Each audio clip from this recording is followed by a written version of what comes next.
America, Israel, Iran के युद्ध में दुनिया इतनी ज़्यादा इन्वॉल्व हो गया, इतने ज़्यादा मग्न हो गया कि लोग भूल गए कि 2 से 3 साल से एक युद्ध चल रहा है जिसका कोई परिणाम अभी तक नहीं आया है। लेकिन वो युद्ध चलता ही जा रहा है, चलता ही जा रहा है, चलता ही जा रहा है। जंग जो है ना तेज हो गया है रसिया और यूक्रेन के बीच में। रसिया ने टोटल 1000 ड्रोन से हमला किया है और 34 से 35 मिसाइलें दागे हैं यूक्रेन को।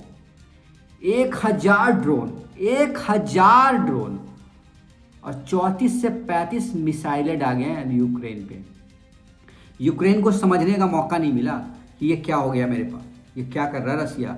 1000 ड्रोन मायने रखता है। 34 से 35 मिसाइलें रसिया का मिसाइल, वो पाकिस्तान की मिसाइलें नहीं है, रसिया की मिसाइलें एक डुप्लीकेट हो जाएगा। रसिया खुद मिसाइलें बनाता है। अब आप सोच सकते हो कैसी मिसाइलें होगी। यूक्रेन ना ऐसे दहल गया, उसका पलटवार भी किया है यूक्रेन, लेकिन जितना तेजी से रसिया करेगा पलटवार उतना तेजी से क्या यूक्रेन कर पाएगा। तो जंग जो है ना तेज हो गया है, जिसके कारण क्या हुआ ना, महंगाई और ज़्यादा बढ़ने वाली है और तेल संकट और ज़्यादा आने वाला है। यूक्रेन और रसिया के बीच में जो युद्ध चल रहा है, हालांकि यूक्रेन और रसिया दोनों को नुकसान हो रहा है, ज़्यादा यूक्रेन का हो रहा है तो रसिया का कम नहीं हो रहा है, लेकिन ये युद्ध जो है समाप्त होने का नाम नहीं ले रहा है। ये पूरी दुनिया 2 युद्ध में परेशान है। एक ईरान, इराक तो नहीं है, मतलब वो सटा हुआ है उससे, इजराइल के सपोर्ट कर रहा है। अमेरिका, इजराइल और ईरान मेन 3 है ये युद्ध, और रूस और यूक्रेन वो युद्ध।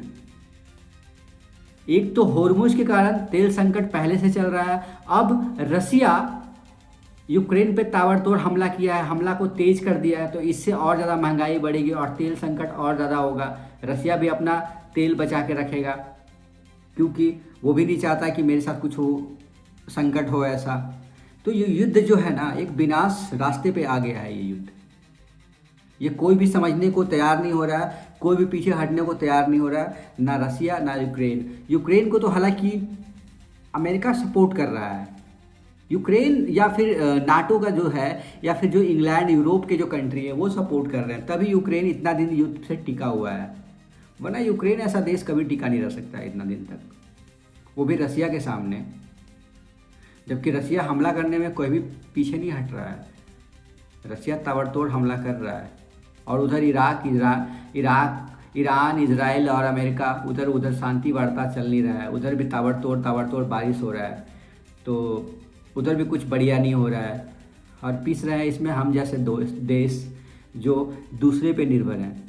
90% के आसपास हमारा ऊर्जा दूसरे पे निर्भर है, दूसरे देशों पे, जिसके कारण हमारे देश में सिलेंडर की परेशानी हो रही है, पेट्रोल की परेशानी हो रही है, गैस की परेशानी हो रही है। अब पता नहीं आने वाले टाइम में किस किस चीज़ का परेशानी होगा।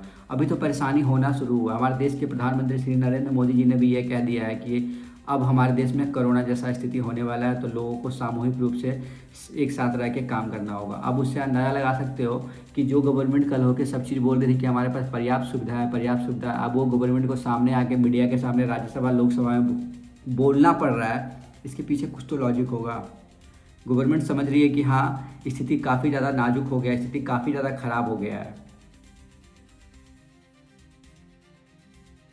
क्या इन सब विनाशकारी घटनाओं के पीछे क्या अमेरिका का मकसद क्या है? अमेरिका आखिर चाहता क्या है? क्या हमास के पीछे ईरान को पूरी तरीके से बर्बाद करना चाहता है?